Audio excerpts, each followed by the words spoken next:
All right, let's make some drugs.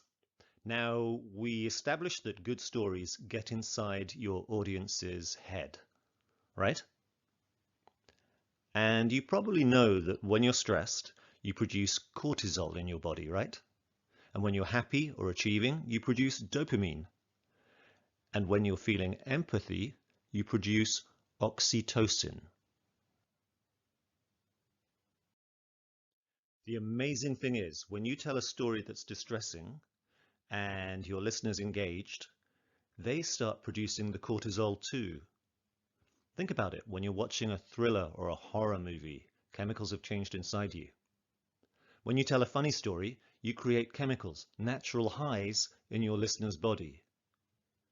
When you tell a story that induces empathy, you will have extra oxytocin in your body, and you will produce oxytocin in your listener's body.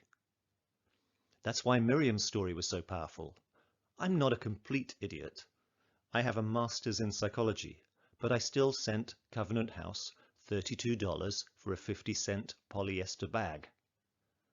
And for kids like Miriam, of course.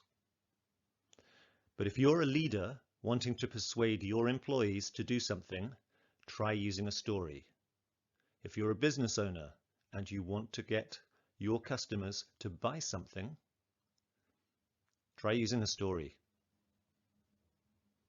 If you need a favor from your boss, try using a story. One of the reasons I'm focusing on storytelling so much on this course is because it's one of the simplest forms of public speaking.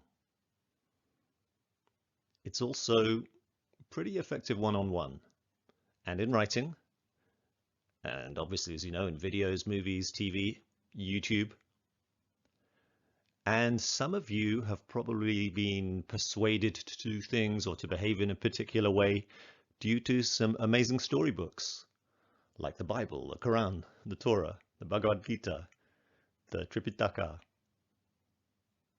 They're books full of stories. They are teaching you how to live and telling you what to do, and also letting you know how we got here. In some cultures, we got here on the back of a turtle, probably not this one. Sometimes a single picture can tell an amazing story. And this link here will take you to a story that you've probably seen. I've printed it out below. This story has changed many people's behavior. It's changed many companies' behavior. It's changed some countries' behavior. It's probably affected you. If you haven't seen it, do a YouTube search for turtle and straw and watch the first few minutes until you see the blood trickling out of the poor turtle's nose. You know the one I mean, and if you don't, you should watch it. Okay, back to business. Big business. Have a listen to this next story. Watch the body language. Watch for any special effects. See if you can spot the many techniques this guy uses. I would say he is one of the best, certainly the most successful business speakers in the world. The message hidden inside this story, not really hidden, is a good one for future leaders too. Meet Tony Robbins. I remember the first time I ever went to racing school. I went to go learn to race cars. And I have a dear friend in the United States who's considered to be one of the top racers in the world. And he said, Tony, I'll take you through the racing course. I'll train you personally. I was like, wow, fantastic. So we got in this car for the very first time. I'll never forget this. He puts me in the right seat. He's driving. And he says, I'm going to show you what a race car can do. And we took off, and we were going as fast as you could possibly imagine, going straight at a wall between the corkscrews. You're going straight at around it like this. And my heart's beating out of me. By the time we're done with this racetrack, he looked at me and he said, Tony, in 4 days, you'll be able to do that.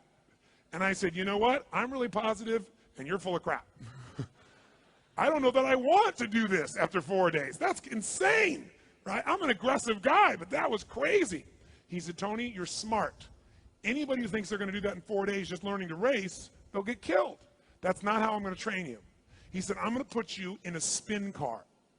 I said, what's a spin car? He said, it's a car that we've developed where you're going to be in the person doing the driving. I'm going to be on the passenger side. And below here on my hand, down below where you can't watch, there's 4 buttons. And I can push any one of those 4 buttons without you knowing it. And when I do, it'll lift up one of the 4 wheels off the ground, and we will spin out of control in that direction. So here's what we're going to do. You're going to get in the car. You're going to drive about 120 miles an hour. He said, you're really going to go intensely. And you have to concentrate like crazy. As soon as they see you've lost even an ounce of your concentration, I'm going to push one of those wheels, and we're going to spin out of control. And you see that wall? That wall is made of brick. We hit that wall at that speed, you could be injured. You could die, but you probably won't, but you get injured. I get injured, and you have to pay for the car. He said, so you really are going to have to pay attention now. I'm going to tell you the most important secret. Listen to me now. And listen to me now, all of you, because this is the secret to life. He said, Tony, to be a great racer, I don't care how smart you are, I don't care how fast you are, I don't care how diligent you are, you're going to end up in a spin one day. It may not be your fault. There may be oil on the track that you can't see. Or maybe the car in front of you will smash against the wall and his tire will pop off and smack in front of you. You are going to find yourself in a spin sooner or later. And the best racers in the world are the ones that live. And he said, the way you're going to make sure is you got to know how to come out of a spin. And I thought, isn't that a great metaphor for life? Don't we all have to know how to come out of a spin? A spin in your business, a spin like being bored or depressed, a spin, in your personal life. How do you come out of a spin determines your life more than anything else. And he said, Tony, here's all you got to remember. Listen to me. When you go start to spin out of control, just do one thing. Focus on where you want to go, not on what you're afraid of. The mind always takes you to what you're afraid will happen. You must direct your mind and body to where you want to go. As soon as he says this, he said, because what happens is, when you focus on where you want to go, you unconsciously steer where you're focusing. And I thought, this is a perfect metaphor for life. No problem. I teach this. This will be easy. It wasn't easy. I get out there the first time I'm driving in this car, and I'm going 110, 150, 120 miles an hour, and you don't think that that's going to take much concentration, but it does. And he's watching me, and sure enough, I'm ready. I'm ready. Push that button, baby. I'm ready. But you know what happens? Just like in life. Life never pushes the button when you're ready, does it? It always waits till you're not ready. So sure enough, I'm ready, and then he sees me just lose a little concentration, boom, he pumps it. As soon as we do that, we start spinning out of control towards this wall. What do I immediately do? I stare at the wall, because that's what you do. Your eyes start to go there, and as you stare at it, you steer right into it. This is why if you've ever seen somebody or read about somebody who's driving down a country road in a sports car, 50, 75, 100 miles an hour, and there's like one telephone pole every quarter of a mile, and they manage to hit the one telephone pole. How do people do that? Because they go, oh my God, I don't want to hit that. And they focus on what they don't want to hit, and they drive right into it. So as soon as I do this, I start going, oh my God, oh my God. He grabs my head, and he pulls my face here where we got to turn to avoid the crash to the left. But I'm fighting him, because I want to see the death happen. Right? But he keeps holding my head, and as he holds my head here, guess what happens unconsciously? I steer in this direction. Now, as soon as you start steering the right direction, as soon as you start doing the right things, do you instantly get new results? Yes or no? No.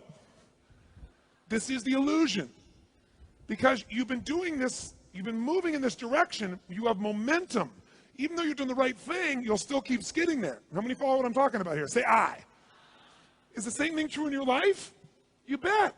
Guy says, well, I've been on a diet for 5 days and I haven't lost any weight. Well, you've been a pig for 30 years. What'd you expect?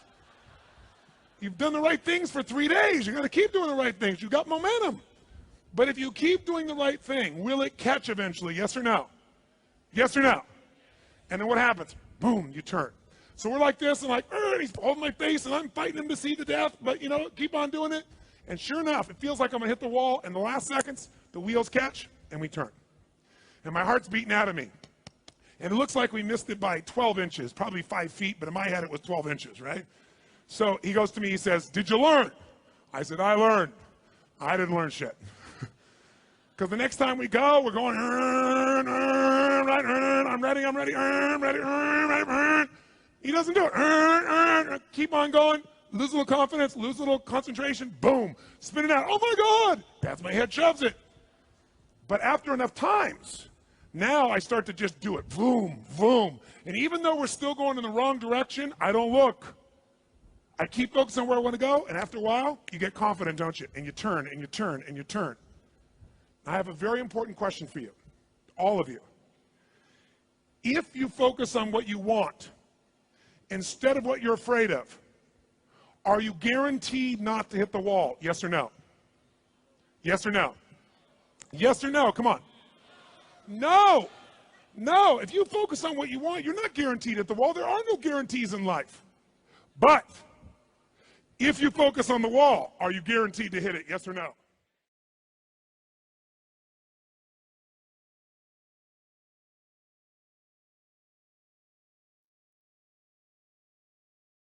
You got the message, right? Focus on where you want to go. Here's another one. Learn from people who are already successful. He's the most successful leadership coach in the world. What could you copy from his storytelling techniques if you had to get up and tell a story right now? What did you notice? Body language, passion, movement, sound effects, metaphor, connecting with the audience, asking questions. You take your pick. If you had to tell a story, when you stand up and tell a story, which you will be doing later this week. Seriously. After the break, I'll tell you a story about my days at Hogwarts, a scary moment, of course, and then we'll start working on your story.